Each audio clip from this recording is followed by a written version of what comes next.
What is up, everybody? Josh here again, and today we have an Icarus Week 169 update. This week we get tree regrowth and this little device right behind me. We're going to show you how it works and all the details about it. We also get some news about the new DLC coming, some new news about that, and there's a video they released on their YouTube channel, and a few more little things here and there. Let's get into it, shall we? Icarus Week 169 brings the tree respawn device, and they also mention free Grey Hunts content. So you can now respawn trees with the Localized Terraforming device, and they also check out the free content coming with the Great Hunts. They also have a video on the Great Hunts. If you want to check that out, go ahead and do so, which is basically the video that we showed last week.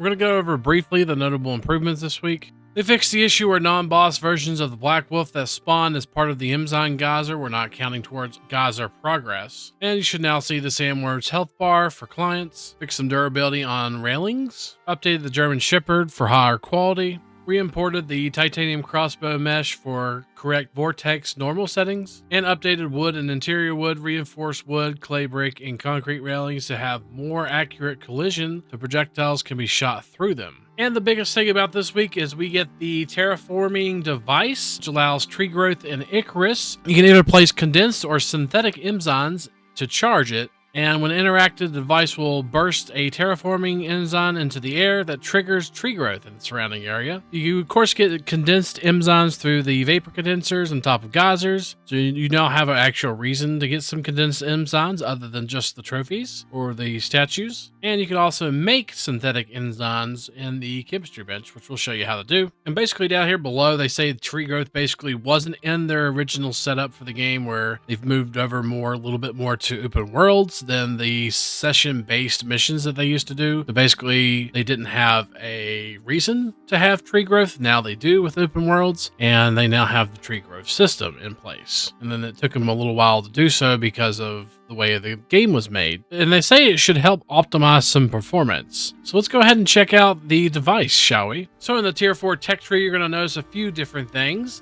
Kind of close to the organic residue cleaner, you're going to notice the new Localized Terraforming device. It is crafted with titanium plate electronics, steel screws, composites, and epoxy. It is Tier 4, and it does require the fabricator to craft. It does also require 1,000 power for you to activate the device. Next up, we have the synthetic enzymes, which is required to be crafted at the chemistry bench here. It requires 1 organic resin, 2 spoiled meat, and 2 charcoal for 1 enzyme for you to activate the device we just spoke of. And that's right there, not too far from the chemistry bench. And that goes into the new device that we mentioned before, the Localized Terraforming device. So let's go ahead and make both of those. Of course, the terraforming device, like we said, crafted in the fabricator, and all you got to type in is like Terra or whatever you want, and you can make the terraforming device. So we're going to grab that and a wire tool and some power source. In this case, we're just going to use the solar panel because we can make one and we got the mats for it. And you also know there's actually a few different recipes, it looks like, for synthetic enzymes. You can use either the organic resin, spoiled meat, or charcoal recipe, or there's a few more you could use. You could use honeycomb, spoiled plants, and charcoal, or you can use seed oil, spoiled plants, and spoiled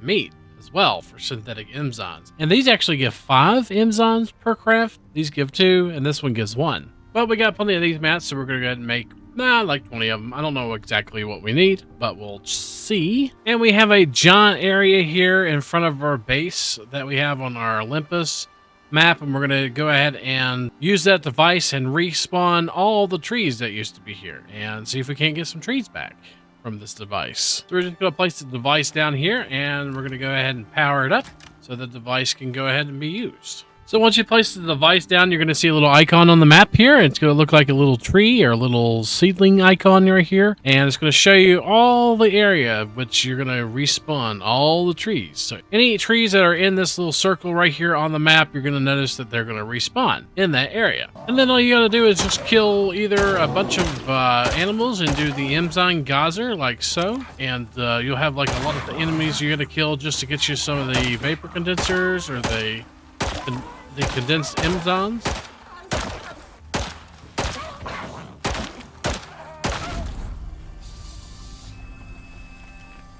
And there we go. And now we have some exotics and some condensed enzymes we can now run the device with. And of course we have some synthetic enzymes as well. And we're just going to come up to the device here and look inside of it. And then you can see there's two different fuel types, the two we just showed. And we're going to throw those in there and hit charge device.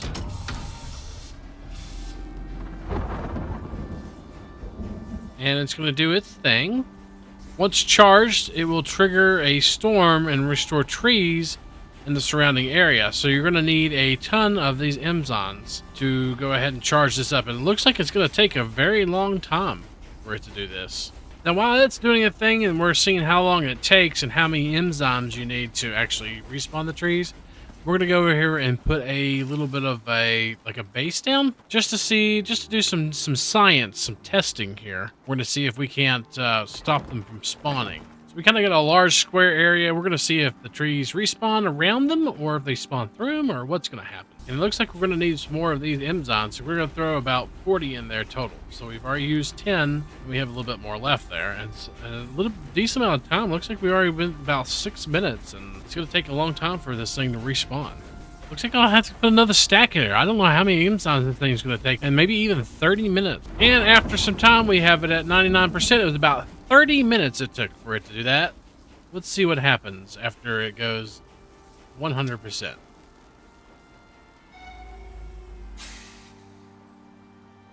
So now it should spawn a storm? Oh,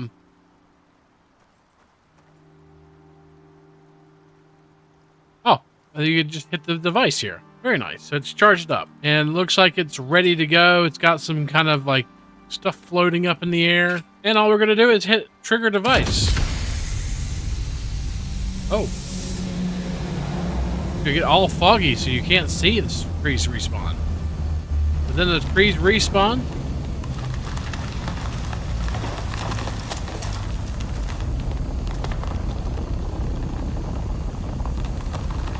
And it looks like the buildings actually did block the trees from respawning there, which is good. But all those trees around us now has respawned around the device here, and actually right next to the device as well. But none of them around the front of our, actually right in front of our house, it looks like. We had one tree respawn, but looks like it's not actually spawning inside of bases, which is really good. So yeah, about 30 minutes, and it looked like it used about 45 enzymes, it looks like it took for us to actually do this and make this device respawn all the trees around. So all the trees are now respawned inside of the white circle here, or at least they should be. So we're going to put one of the enzymes in here and kind of show you how much time or fuel it has whenever it does it. Looks like about 40 seconds. Per enzyme, it looks like you get about 40 seconds.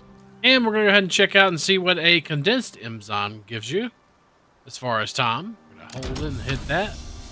And it looks like it gives you about 6 minutes. So you can actually use condensed enzymes. They are much, much more efficient, but of course harder to get. And they will power this for much, much longer. So you only need just a few condensed enzymes for this to work. So you need a ton of these synthetic enzymes or just a few condensed enzymes to run this device. And we said 30 minutes, so we're going to need, it actually looks like about 5 enzymes will do 32 minutes. So it took us 30 minutes to do it our first time. But yeah, it looks like just 5 condensed enzymes will do it versus about 45 synthetic enzymes. So you definitely need a lot more synthetic enzymes, but they are much easier to get. And you don't have to do a geyser like you do with the condensed enzymes. And we're going to let this go again and see if it takes any less time with less trees. So we respawned this whole area pretty much already. And we're going to see if this does take a little bit less time. It looks like in about 15%, we're at about 5 minutes. So, and we haven't even used a single enzyme yet, condensed enzyme. We're going to run condensed enzymes now instead of the synthetic ones. So we'll get back to you whenever it finishes in like 30 minutes or however long it takes. And while we're doing that, we'll continue with the rest of the update video. And they announced last week they're releasing the Great Hunt's Companions DLC. And they said they have a full-length trailer at the top of the page. And they also have a little video here of them on stream kind of going over the items and what they all look like and what they're from. We're not going to spoil that for you. That is on their YouTube channel if you want to check that out. They basically reiterate that there's 3 separate campaigns included in the expansion, and each are containing a branching mission that affects your persistent open world sessions. So basically it's only available in open world. You'll be able to launch and play these great hunts from the surface, each culminating in a brand new boss encounter at the end. They say that it is going to be a paid DLC and is a paid expansion, but they're also going to have some free items as well. They're going to have a free update with even more content. All existing world bosses will receive their own unique legendary weapon, which can be upgraded multiple times.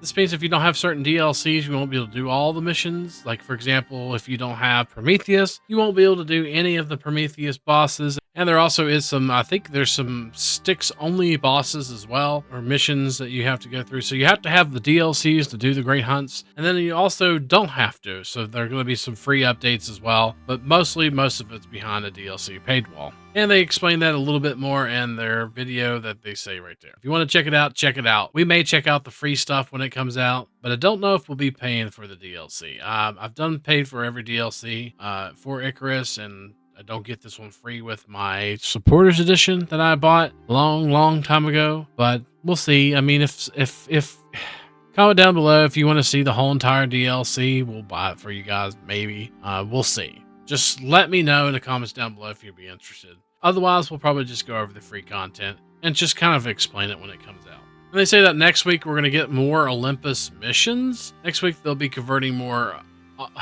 missions to operations. So it's not more missions, it's more missions to operations. And they can be played on open world as part of their larger project to convert over as many as possible. We also have the Change Lawg here this week. Let's skim over the new content section. In the new content section, they did mention something about setting up a workshop pack and items, as well as item icons for fuel sources for the synthetic enzymes and packs. So let's check that out. And that is true. So if you want to actually buy enzymes or synthetic enzymes, you can. You can research them for 25 exotics and craft them for 150 Ren each. That'll give you a collection of 100 synthetic enzymes. So that actually probably would be the easier route to go if you've got plenty of Ren and exotics to unlock these items. You can get you 100 enzymes and just go to town with respawning trees. So this is actually something that's really nice that they added in the workshop. And it says here, it does say 30 minutes for it to charge and require less than 100 condensed enzymes to trigger. Skim through the fixed section this week. Doesn't look like much so far, but they did reduce some durabilities of benches and stuff and modified those a little bit and tweaked them. And we'll do a real quick skim through the future content section. Talking a little bit about the weapon rack. It's like they added hanging pots and copper, A, B, C, and D destructibles. Added fridge enamel. So yeah, it looks like we might be getting an enamel fridge. Adding a new entry for submachine gun. The old assault rifle entry is now a legacy item, and it points towards the new submachine gun rows. And they set up the assault rifle tier 4. So it's a new assault rifle they have coming. They swapped that for the machine gun when the mesh is through. So it looks like they're working on a machine gun and a assault rifle, which they originally had as coming in next week, but I think it was a typo, so they changed it to the operations. And that really looks like it for the Change Lawg. So yeah, we're gonna go ahead and call this 30 minutes no matter what. Doesn't look like it doesn't depend on how many trees are in the area to respawn. It's gonna take 30 minutes for you to use this localized terraforming device, and 5 condensed enzymes or 45 of the synthetic enzymes. So it looks like it's gonna take you quite a bit of materials to respawn your trees, instead of having passive tree regrowth, which is what everybody really wanted. We have 2 announcements. For one, we will still be taking a break from Icarus. We'll still be taking a break from streams from Icarus and content of Icarus. I have been playing around with the idea of continuing the update videos, but in a different format. So I wanted to go ahead and get everybody's opinion. We're going to put a poll up on our YouTube channel very shortly about the update videos. And I was thinking about doing the update videos in a different format where we pretty much just go over the main added features of the game instead of going through all like the content and the future content and the patch notes and all that good stuff. What we'll do is we'll just go over the most important things about Icarus every week. Maybe sometime during Friday or Friday night we might release them. I don't know. We'll play around with the idea If you guys are okay with that, we may continue the update videos. If most people want the full update videos, I don't know if I'll be able to continue doing those. Go ahead, and there's a link in the description down below, and I'll put it in the comments down below as well. You can click on, vote on that poll, and let me know what you think, okay? And that's going to be it for this video. Don't forget, if you like what you see, to like, comment, subscribe, and all that good stuff. And hopefully, we will see you next time. Peace. My Hot Pocket's almost ready. Been another 30 minutes. Oh, Hot Pocket's ready. Hot Pocket! Boom.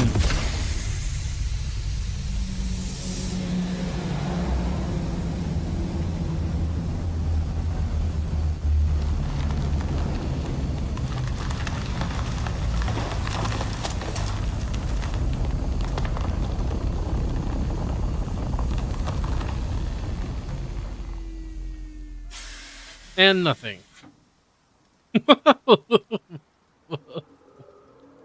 I guess trees don't spawn there with the device there.